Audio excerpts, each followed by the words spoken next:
Of course not.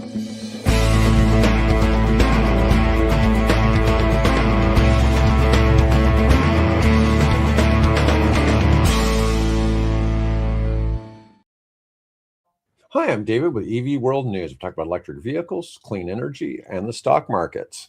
I'm back today with our founder and chief editor, Bill Moore. How's it going today, Bill? I am doing fine, thank you very much. Although I'll be honest with you, I have been engaged elsewhere mentally and physically than EV World over the weekend. So you'll have to bear with me. Yeah, so Tesla was supposed to provide critical full self-driving data to the NHTSA yesterday, and I've been trying to find, I can't find anything that says whether it actually happened or not. Yeah.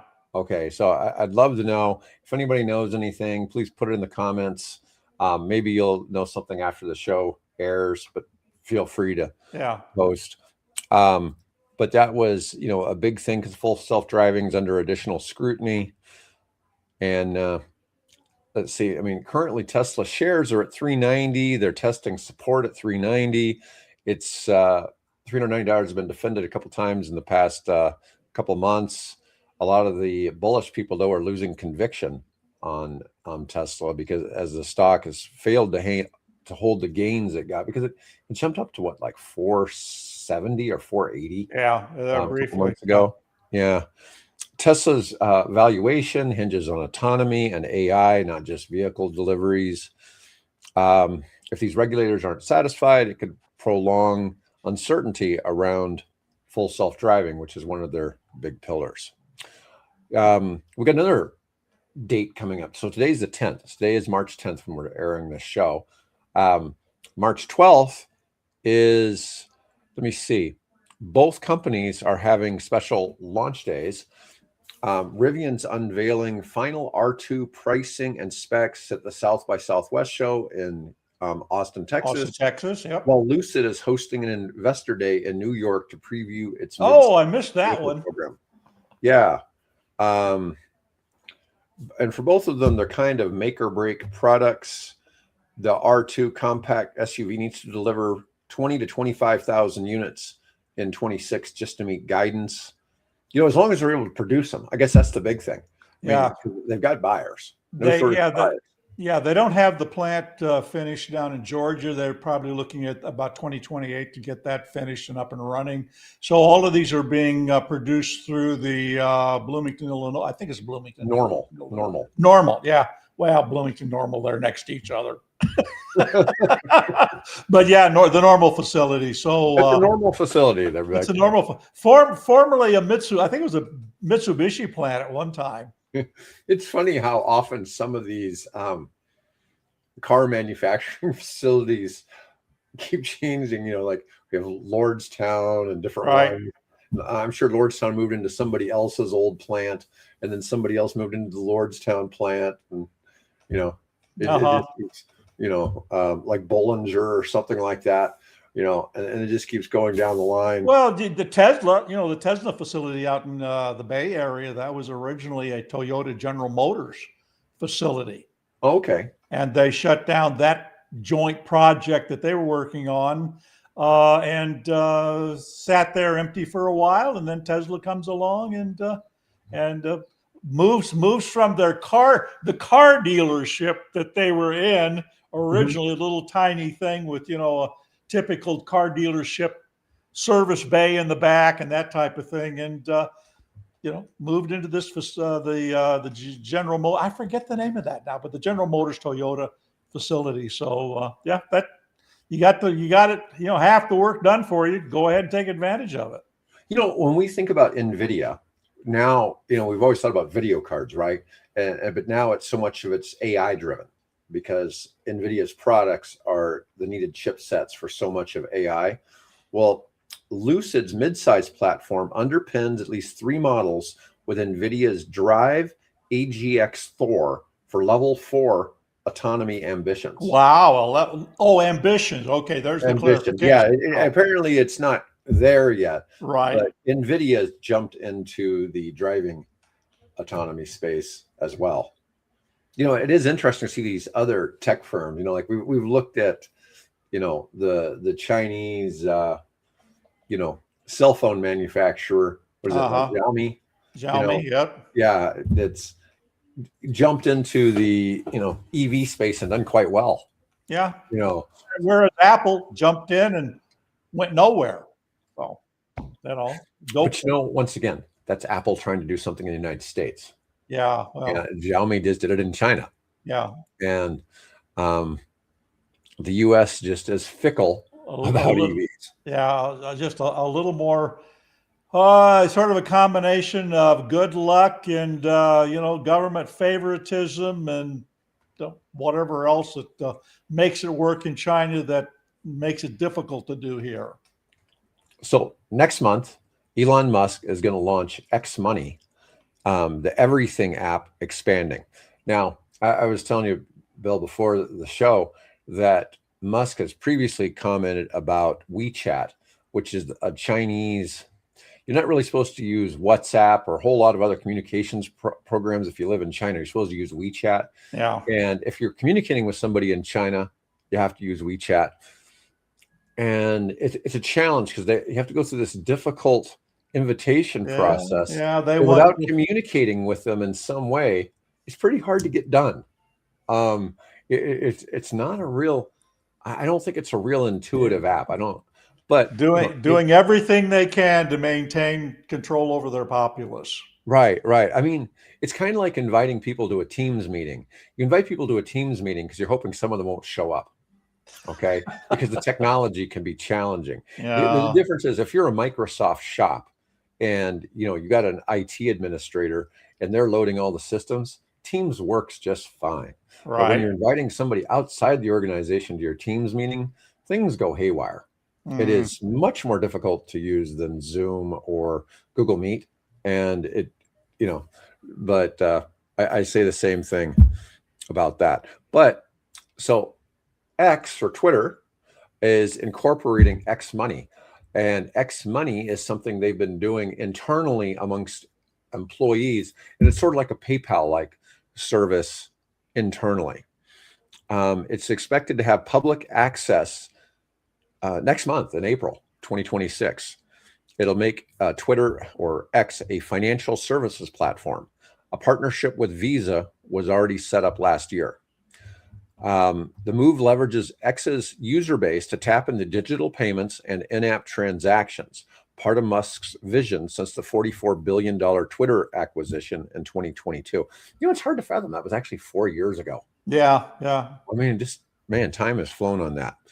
The announcement comes as Musk testified last week in a Twitter shareholder lawsuit, accusing him of deflating the stock price before his purchase. He's also moved for a mistrial, claiming jury bias. Now, I saw something else where AOC called him a con man billionaire. Right. Goes, wrong. I'm a trillionaire. Yeah. Well.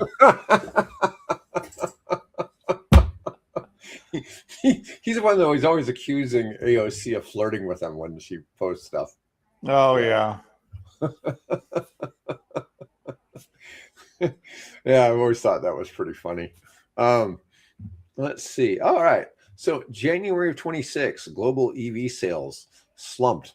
China down 20%, US down 25.6% year over year. Global EV sales fell 6% year over year in January of 26. That's the first time I've ever heard of that happening. Really. On a global basis. Yeah, normally it's like the US and, maybe Europe briefly, but to have it all the way around. But China is, so half of all car sales in China are EVs, right. But almost half of all global EV sales are in China, right? Are in China. So for China to take a 20% slump, that basically, that's probably your real. Yeah, well, we've talked about that before. I think that's a indicator of the general economic and political instabilities that they're taking place in China at the moment. Well, it's about to get a lot worse. So the U.S. has cut off the cheap oil from Venezuela to China and the cheap oil from Iran to China. Yep. And their situation is going to get a whole lot worse. Yeah. I was telling you, I was just in this family office Zoom call, and we had shipping people on there talking about this very thing and how this is, there's probably a lot deeper chess moves going on here by the current administration as far as trying to negotiate some things with China and probably Russia too. Although I did see where we've allowed India to buy import Russian more oil. Yeah. But then there's opposition to that because, why are you doing that? Because the Russians are the ones that are supplying intel to the Iranians that they can better target U.S. forces. So, yeah, well, I suspect there's a limit to how many drones and rockets Iran can keep shipping. well, I'm hoping that with all that ordnance that we're dropping on those people, that it's taking out those Shahad facilities. Hopefully. Because you've seen some of the videos. I don't know whether the videos were from the Iranian factory or whether they were from the Russian factory, but it's like, you remember the famous scene in Indiana Jones where they rolled the Ark of the Covenant all boxed up into this warehouse?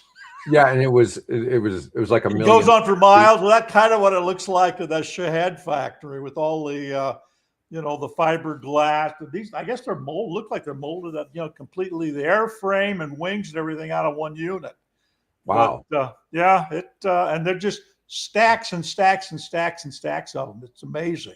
Well, like I said before, this one YouTuber calls the Shahed and U.S. kamikaze drones basically flying burritos, because that's the adopted shape, is essentially a burrito with a couple of tail fins and.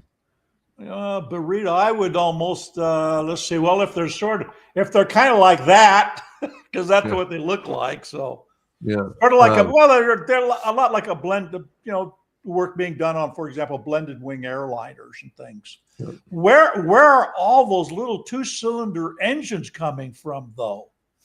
Because those are things, they're just powered by little, gasoline, twin cylinder engines. I mean, I'd love to have one of those to build a home built with, ultralight.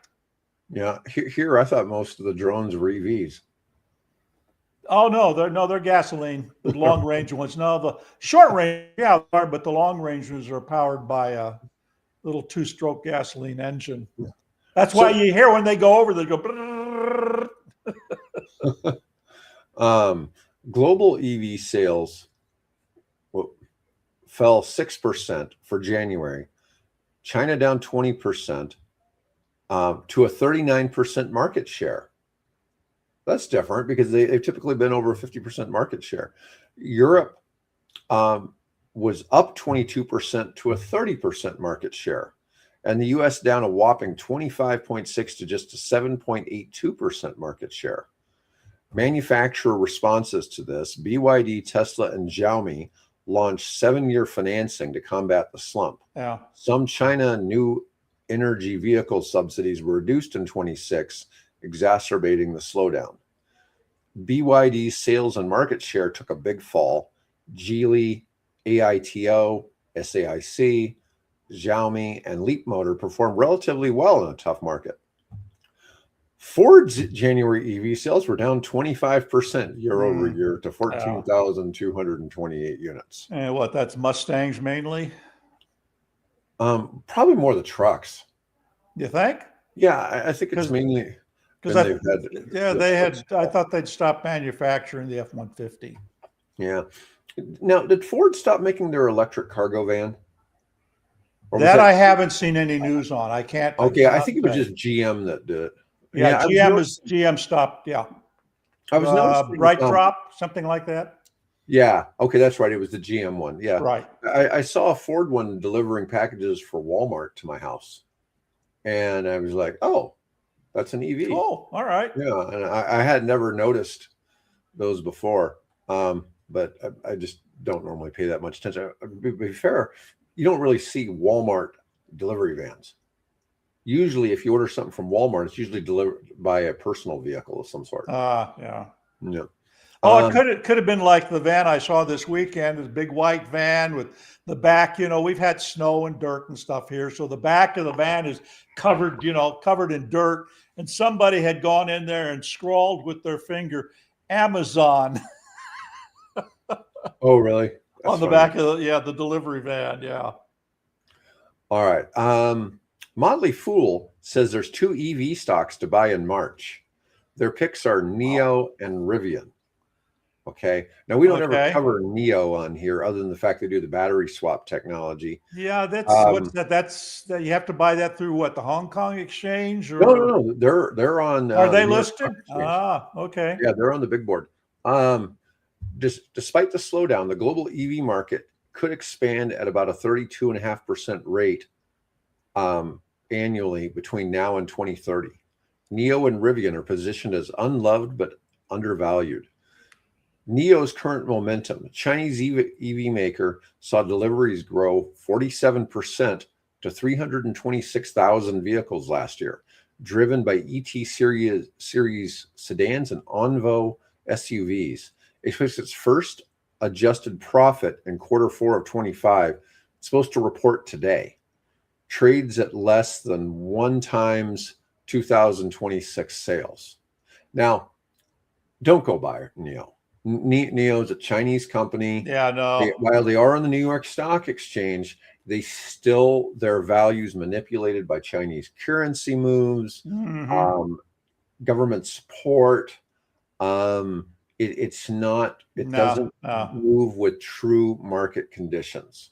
So a lot of people like trading NIO in options and other things like that. I just don't see it as a healthy long-term play. So Rivian, on the other hand, Rivian's a whole different ballgame. A whole different one, yeah. And we don't have a stock ticker today. Our editor is stuck on a train right now. Oh no, Yogi. Yeah, he's on a train. Oh, so we were at like $15 on Friday for Rivian. It's almost at 17. It's at 16.97. All right, excellent. But it's because of the news I'm about to give. Okay. Let's see.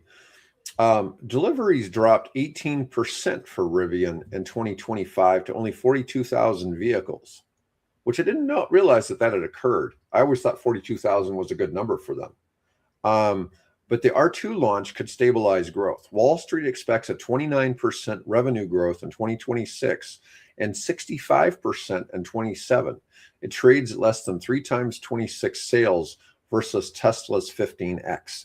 But Rivian is a car manufacturer. Tesla is not just a car manufacturer. Right. So that's a really poor comparison. Yeah.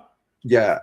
Rivian is never going to be worth what Tesla is because they don't do the same thing. But remember, they also have the bicycle division.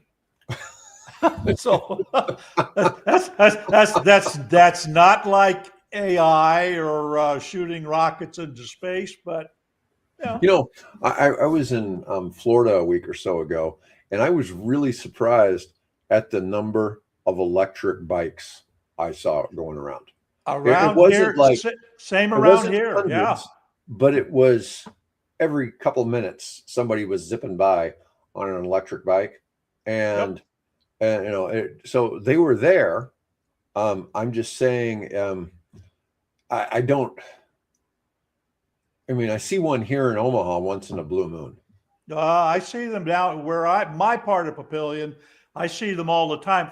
And just as an example, I'm walking down one of the streets that I walk down, and these 2 kids come out of the street next to the school, and they're riding, piggyback. There's one driving, one on the back, and they're ridden and they're driving up the street, along the edge of the road on this electric bike. Right behind them is a policeman. And they pull up onto the sidewalk where I'm walking, and obviously the cop wants them to pull over. They don't know that they're the ones that are being flagged. So I kind of said, yeah, you guys better stop, right?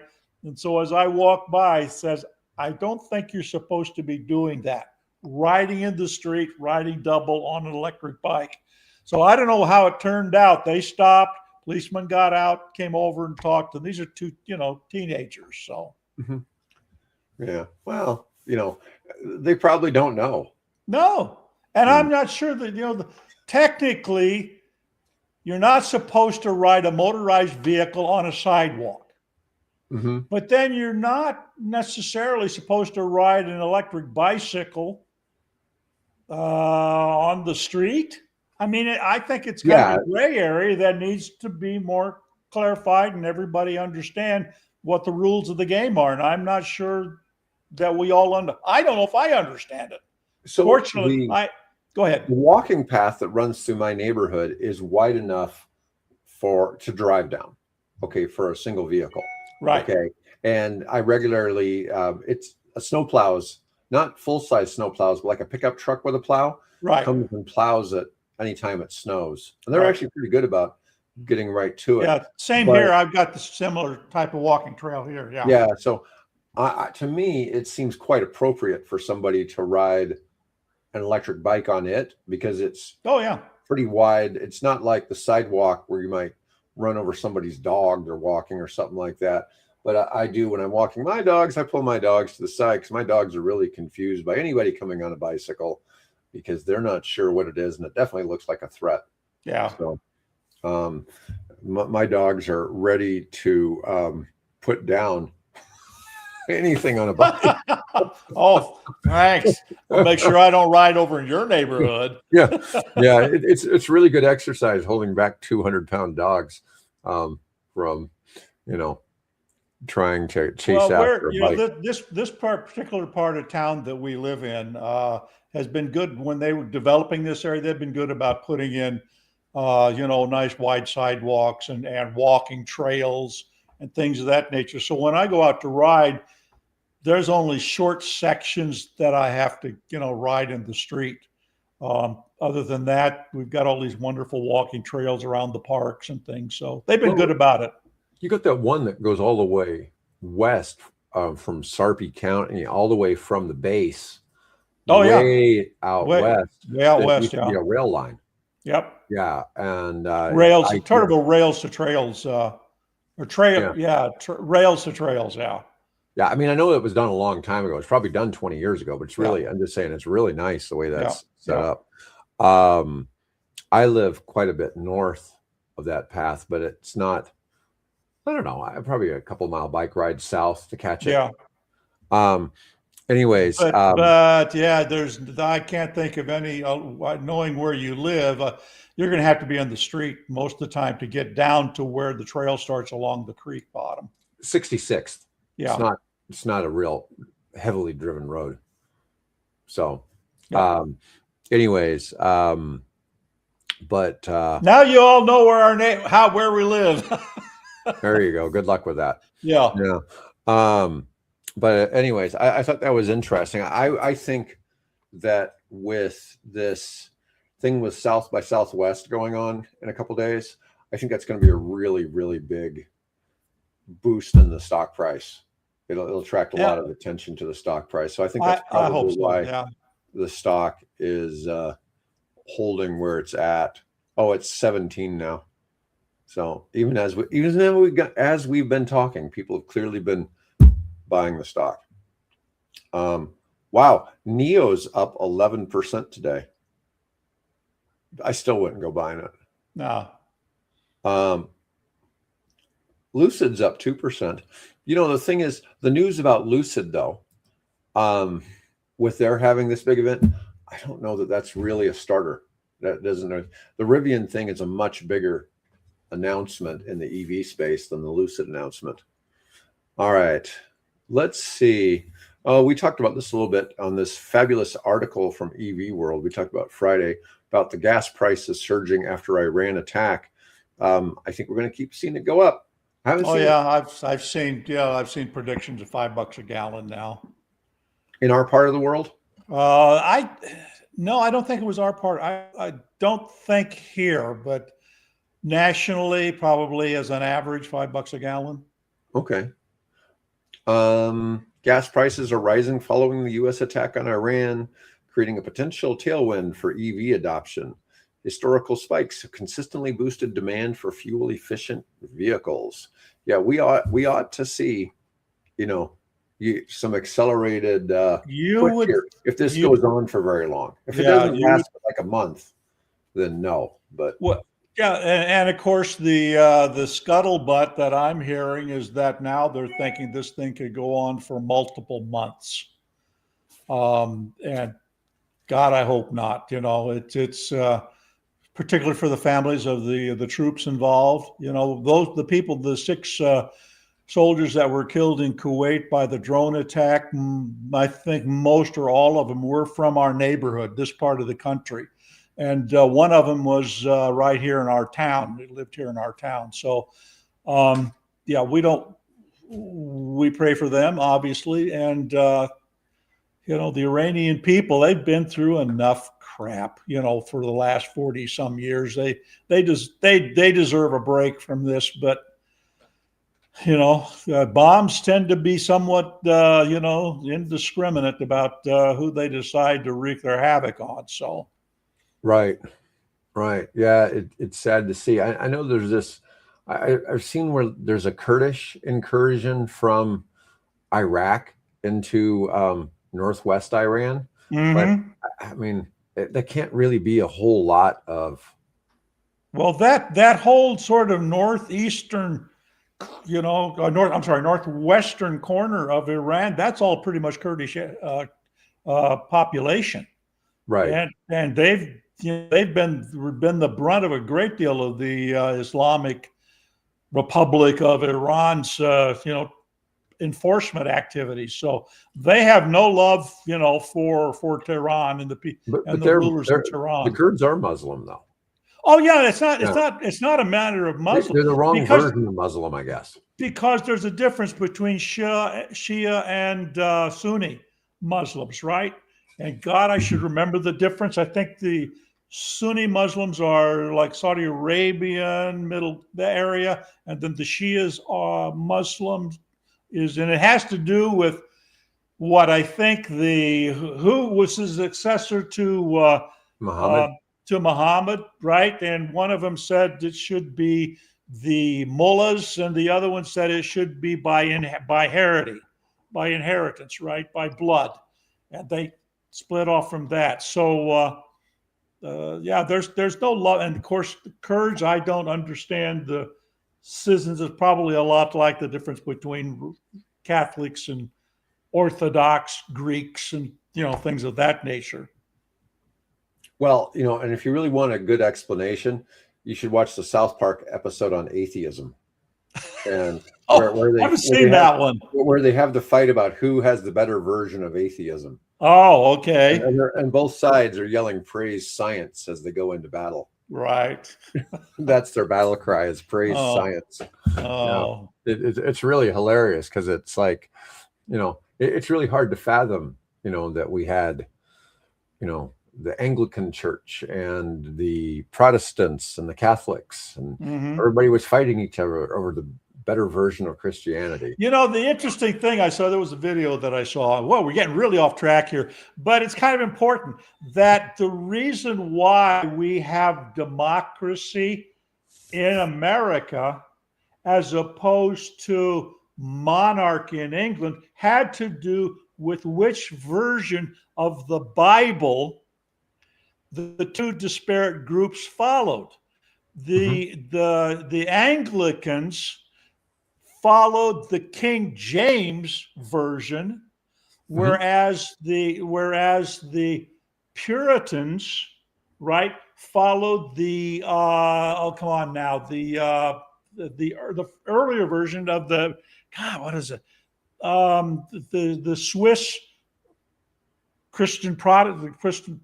I can't think of the name. But anyway, there was an earlier version of the Bible that those groups had that extolled basically independence, freedom of thought, all this kind of things, right? That's the underpinnings of democracy. Whereas King James ordered this new Bible written that expunged those particular outlook and teachings or commentary, maybe is the best way to put it, that would have been in the earlier Wycliffe, I think it was a Wycliffe Bible. Okay. And so that King James Version was specifically ordered to be written to counter the independent-minded rebellion, sort of encouraging, open-minded of the earlier, Wycliffe Bible, as opposed. So this King James, to repeat myself, sorry, King James Version was a piece of propaganda, right? To stamp out that. And of course, what happened is all the people that wanted to believe in that ended up getting on a Mayflower and other boats and, sailing to the New World and starting their own freedom of religion movement. So it's an interesting, if you can find it, it's a really well done YouTube story. So anyway. Yeah, I'll still direct them back to the South Park. But we get on this because we're talking about oil in Iran and how this is probably going to affect EV sales. So, well, I guess we'll out there. But. Yeah, I guess we'll see. The interesting thing is that apparently the president has told ship owners to show some guts. Oh God. And send their tankers through the Straits of Hormuz, right? And of course, actually, the Greek Navy has in fact done that. They sent one of their escort destroyers or frigates or whatever it was into the Persian Gulf, and they're escorting two of the Greek-owned tankers out through the Straits of Hormuz. What I didn't realize was that from Kuwait, did you know that from Kuwait to the Straits of Hormuz is like driving from Omaha to Denver? 500 miles that you're exposed to the Iranian coastline on the east, on the east side. If you're sailing south, it would be on your port side. And so you want to risk a multi-million-dollar oil tanker or billion-dollar in some of the super tankers, risk that on the exhortation of the president who says, show some guts. Yeah. So by the way, there are no U.S. naval vessels in the Persian Gulf. They're all standing off the coast in the Indian Ocean or Arabian Sea. Yeah, they should start letting destroyers start escorting those ships, but they should all turn their transponders off because the transponders are just helping target the damn things. Right. Exactly. And that's how there's been a couple that have come through with their, made the run with their transponders off. But there is no U.S. And in addition to that, the United States Navy is number one warning all marine vessels to stay clear of U.S. naval vessels, lest you be mistaken for an Iranian vessel and will blow you out of the water. There's that. And then they've been warned also to be careful and negotiating the Straits of Hormuz because it's dangerous. Well, the problem is, and this is interesting. So if you start Googling how wide, it fills in is the Strait of Hormuz. I'm sorry, what? So if you type into Google how wide, it'll auto finish is the Strait of Hormuz. Right. It's such a common, everyone to know. I think there's the one island that is 16 miles offshore, and the other one it's 150 miles or something like that. It's roughly 24 miles wide at its narrowest point. Okay. But yeah. There's an area for the large tankers. It's only 2 miles wide in each direction. So it's about 4 miles in the middle that the oil tankers are allowed to use. And I guess that's because of the depth of the water. Probably. So all vessels must pass through the territorial waters of either Iran or Oman. There's 2 miles. So there's 2 miles for inbound, 2 miles for outbound, and there's a 2 mile buffer between them. So I guess it's a 6 mile section, but that, assuming, who knows if they're, right side drivers or left side drivers. Yeah, I don't know. No, I don't. Well, yeah. I mean, I'm assuming that the inbound would be in the easternmost lane, and that the southbound would be in the westernmost lane. But what do I know? I'm not a marine captain. Yeah. All right. Nuclear energy stocks advance on strong clean power outlook. 400 gigawatt target for 2050. U.S. policies aim to expand from 100 gigawatts in 24 to 400 gigawatts in 2050, so in 26 years. Rising demand from data centers, EV charging infrastructure, and manufacturing reshoring is driving nuclear's renaissance. You know, Mike and I were talking about the BYD 1.36 megawatt chargers that they've designed over in China. And Mike was saying that they have figured out that because the car only needs 4 or 5 minutes to charge, that it's really not pulling power very much because it's such a limited time. Plus, there's going to be a big battery pack there. Right. So that battery pack is probably pushing 80% of that power into it. And then it's filling back up, say, over the next 30 minutes. Right. Yeah. So if the thing charged like 50 cars a day, it could probably charge 50 cars a day, just balancing from that battery pack that it has. Yeah. The battery pack would keep refilling, but it would push those electrons in. From that.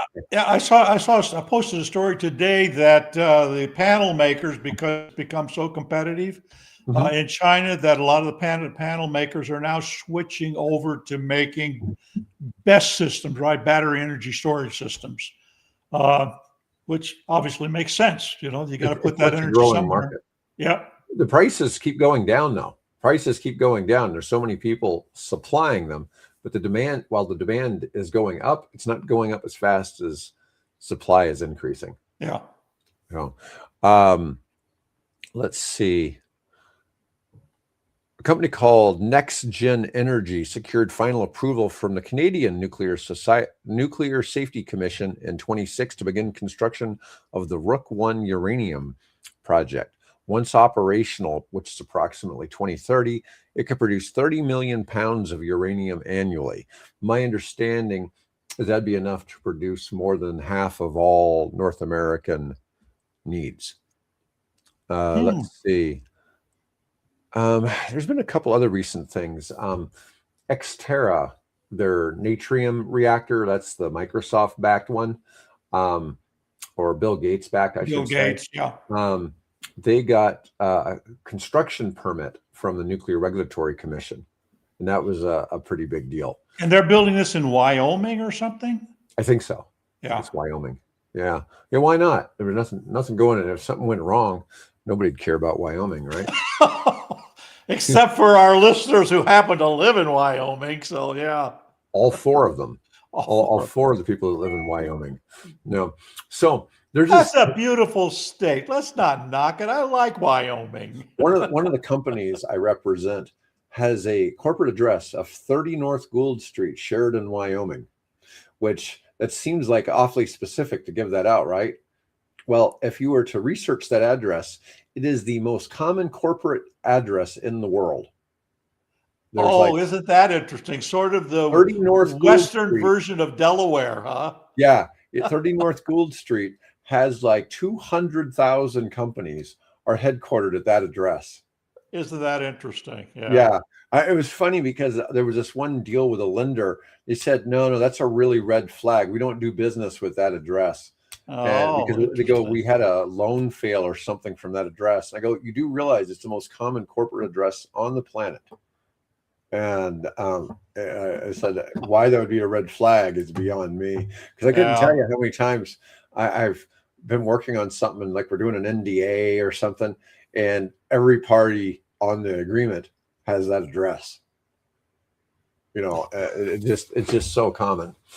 And so I'm assuming this has to nobody lives there. Nobody lives there in Sheridan, Wyoming. I mean, there are people that live in Sheridan, Wyoming, but nowhere near the amount of corporate entities They count as a living person, technically, but not for the census. So who mans the mailbox there, I wonder? Oh yeah, I'm sure it's crazy amount of mail. I'm sure it's like multiple tractor trailers a day, probably. Yeah. It is kind of funny to think about how much mail must go to that location. And then how does it end up in the hands of the real recipients? You know, I mean, they can't have all law offices, you know, there. Yeah, I don't know, but it is kind of funny. If you go online to create your LLC or whatever, almost all of those are based in Sheridan. Oh, wow. Yeah, it gets pretty humorous. Anyways, let's see. Isn't Sheridan on the road to Little Bighorn, if I remember correctly? I don't know, but you know, man, how about this whole Christy Gnome thing? Damn, I still am just floored. $220 million worth of ads for DHS. Does DHS really need to be running ads, and it's going to like some relative of hers? Well, going to her apparently lover, Corey Lewandowski. Oh, yeah. I wasn't sure if that was really what the story was. Yeah. I saw somebody writing about Corey Lewandowski, and I didn't realize there was a connection between her and him. Oh, yeah. There's a connection. Rumor has it, okay, allegedly, that there's a serious connection. Yeah. Okay. Yeah. Between the two. And both are married. Yeah. That's just not a great look. No. Yeah. Anyways, hey, should we talk about Coma 4 before we ring off here? Yeah. So we're all this. I'm still confused as to what Tesla's doing with respect to transferring their auto drive or whatever they're calling it now. Program. Apparently, you could buy the system originally, but now they've switched over to a $99 a month thing or another, so well, it used to cost $10,000, right? And then they started offering the $99 a month thing, right? And then they got rid of the $10,000 program. So but then you could, if you owned, let's say a Model S, 2016 Model S, and you want to upgrade to a new, Juniper 2025 or 26 or whatever, Model Y, then you could apparently take the system what you had paid or whatever it was. See, I'm confused. I still haven't quite figured that out. If you look at their used cars, a lot of them say it already has it paid for. Yeah. So I'm, again, like I said, I'm a little confused about that. But if you just want to have something where you drive on the interstate all the time, and you just, I go from here to Des Moines or here to Kansas City or here to, Grand Island or whatever, and I'm on the interstate all the time, and I just like to take a break. There now is a system that you can attach to your windshield, and that will then, and I'm not sure how it ends up steering the car, but it basically will steer the car for you. It's a system called Coma 4. Now, I'm not trying to sell this. We're not getting any advertising. I was just surprised to come across it and see, there's a system. It's comma.ai. Right. You can look at this. It runs a program called OpenPilot. It's their open source driver assistance software. It houses cameras and a powerful Qualcomm Snapdragon 845 based processor, connects to the car via a model specific wiring harness. It sounds kind of like it's equipped like a dash cam. Once installed and calibrated, it takes over lane keeping and adaptive cruise duties from the factory system using its own vision stack and control logic. And it's a little box about that big that sticks to your inside your windshield. Amazing. Yeah. Has smoother, more confident lane centering and distance control than many OEM systems, especially on highways and major arteries. Is designed to feel like a very competent co-pilot, not an autonomous chauffeur. So it doesn't, it's not going to be something where you just set something in your GPS. Right. And yeah, I think they consider that level 2 driving, but basically just lane keeping. Mm-hmm. No. Oh, hey, Bobby. And it is not a self-driving system, does not navigate city streets, interpret traffic lights and Right. intersections the way Tesla's FSD beta attempts to do. And it does not follow a GPS route from origin to destination. It's strictly a level 2 driver assistance system. You know, there's some other programs out there, you know, like Ford Blue Cruise, Right. Chevy Super Cruise, those things. I'd do something similar, yeah. Yeah. But this is an aftermarket thing. You can, you know, put on the car. For around $1,000, probably another $200 to $500 to have it installed. Currently, it supports 300 models.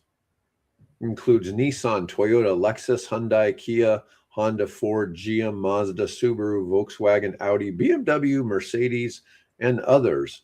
Doesn't support Tesla. No. Yeah. Oh, I wonder why. Wouldn't need no Tesla. Doesn't mention BYD. No, these are all, you know, gas car makers. Does not carry OEM blessing. It taps into the car's existing electronic architecture via the CAN bus and in effect replaces or augments the factory lane keeping and adaptive cruise behavior with its own.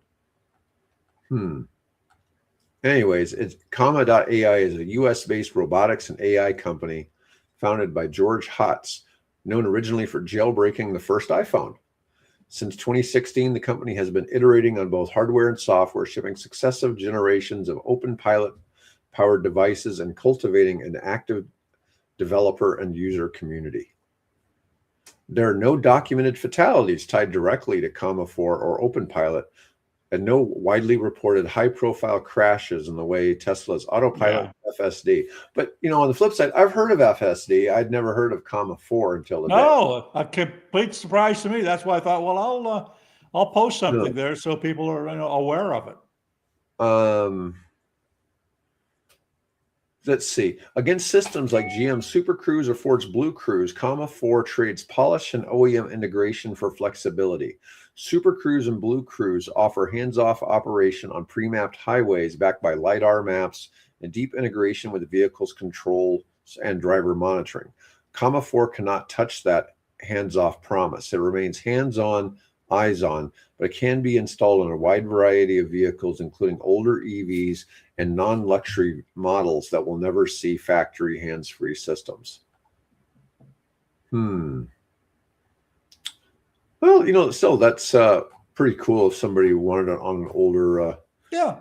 So I'm saying, you know, if I had to do a lot of road commuting back and forth on the interstate, that gets, you know, you'd like to take a break every now and then and just have somebody steer for you.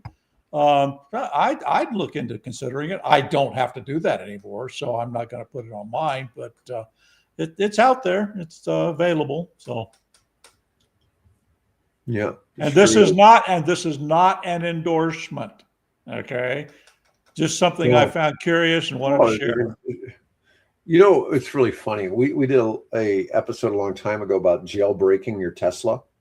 Yes. And it was very interesting to see because we still get, I don't know, we probably get 20, 30 views on that video every day.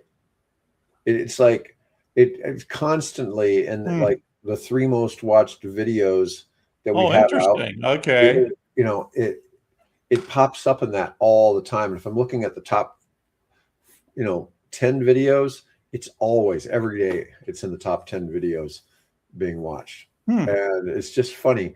And that was one, and somebody, I saw comments like, well, let's work on a Tesla Model 3 performance. And it's like, but that's the idea of the jailbreak, is the performance capability may be in your model. It's downgraded.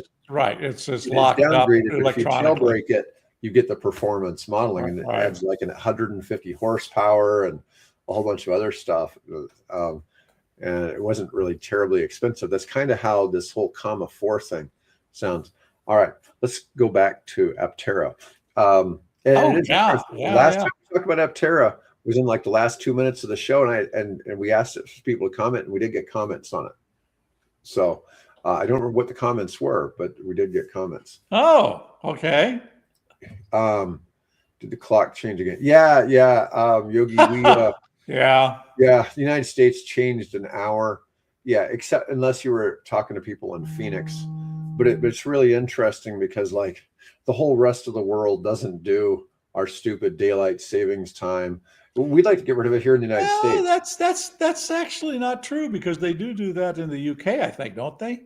Not that I know of. Oh. But I guess it's possible.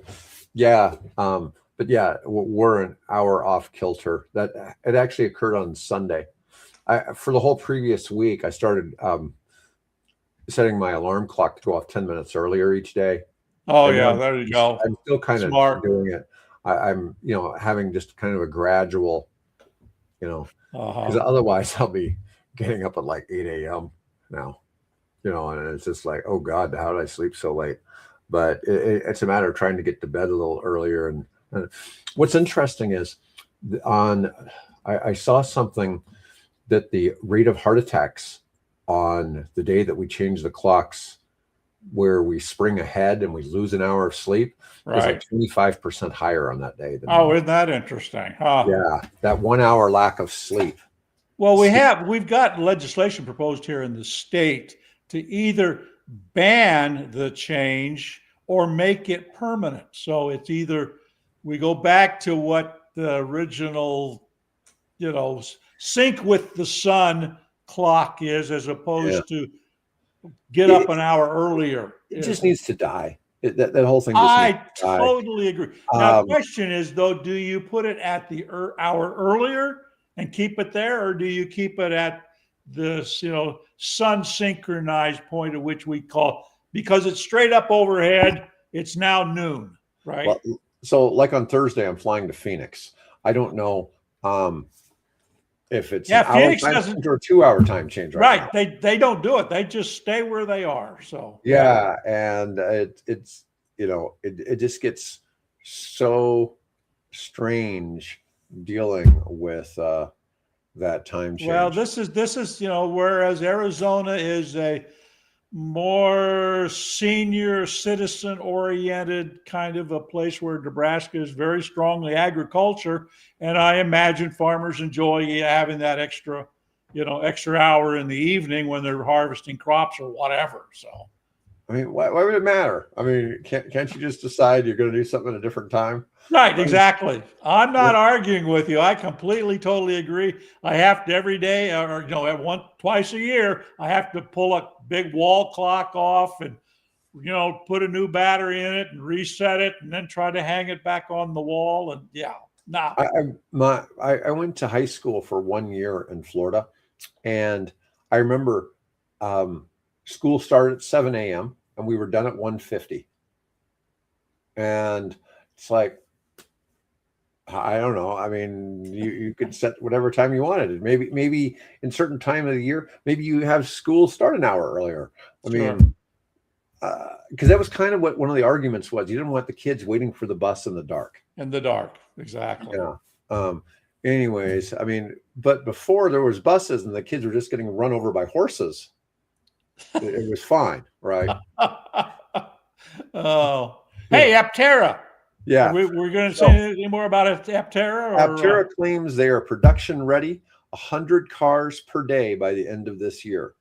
Aptera says they'll begin production of its 3-wheel solar EV by year end, targeting up to 100 units daily. First validation line vehicle was recently shown. We talked about that a little bit. Right. Supposedly through crowdfunding in the Accelerator Program. Oh, and that was what the comment was about. That was people who put in larger deposits and made them available to the company. Right. They got moved up in the line.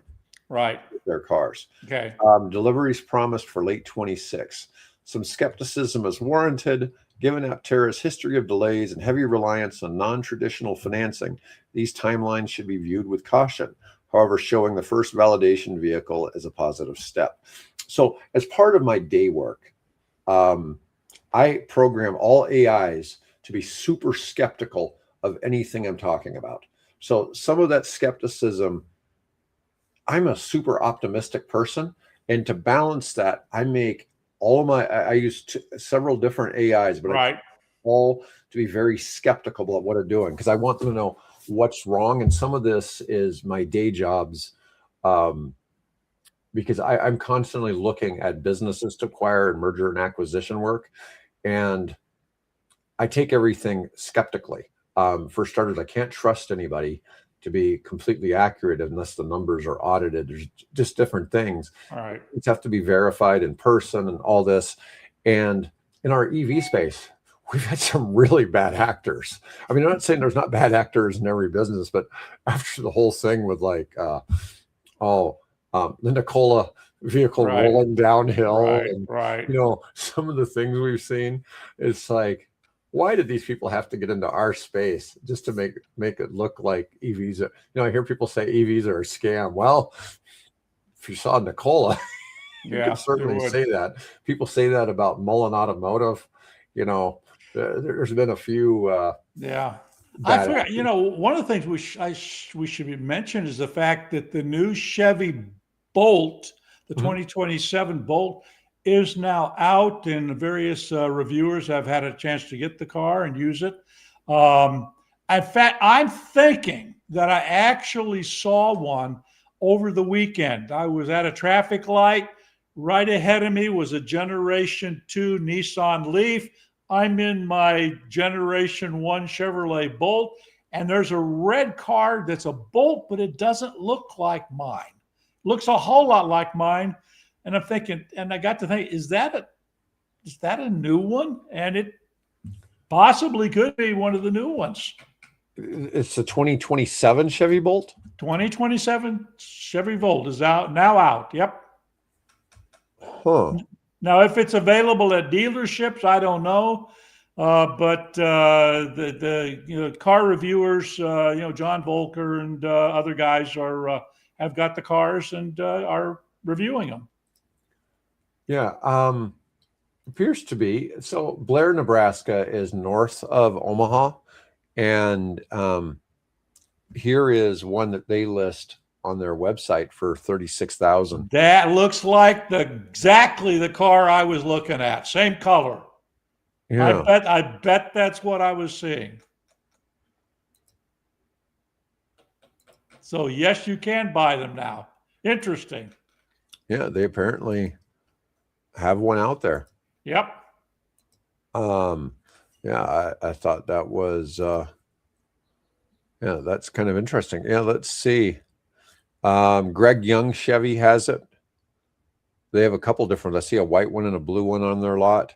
A gray one on their lot, or silver.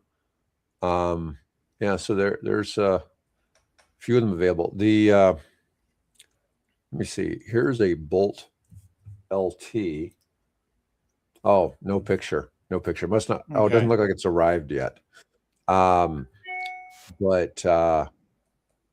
they've got some starting at 30,000.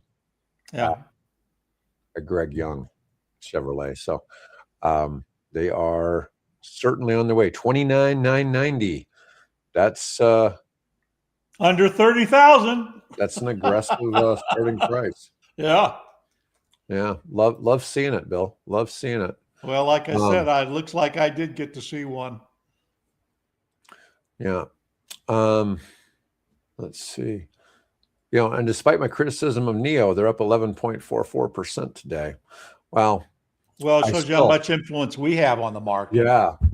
So, there's people who are watching and hear what I say, and they take the contrarian view. So, which is okay. That's okay. I'm just giving my 2 cents. I'm just, like I said, I admire their technology. I admire some of the things they're doing. I don't admire Chinese stocks. Nope. Yeah. Okay. China is manipulative. And as we were talking earlier on the oil thing, I think that some of this is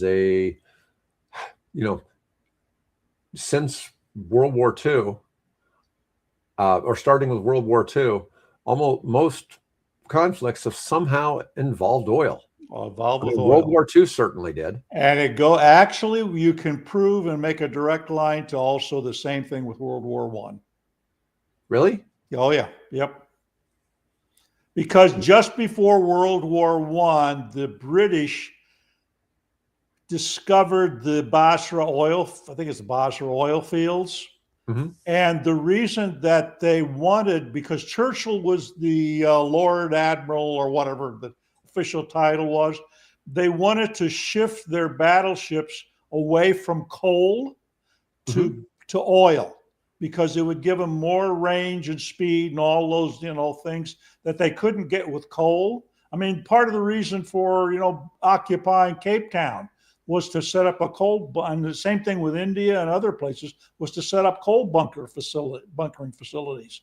So their merchant marine and their navy could have places to replenish the coal. So oil would allow them, that advantage, particularly over the German navy, which had the same problem. So the reason why, you've heard of the famous, what's the rail line, the Venice to Istanbul, oh, come on, Bill. The Istanbul Murder Express. On the Orient Express, right? Express, the Orient Express, part of the reason for the building of the Orient Express was to build a rail line to connect Europe, and particularly Germany, with the oil fields in Turkey and Iraq. Okay.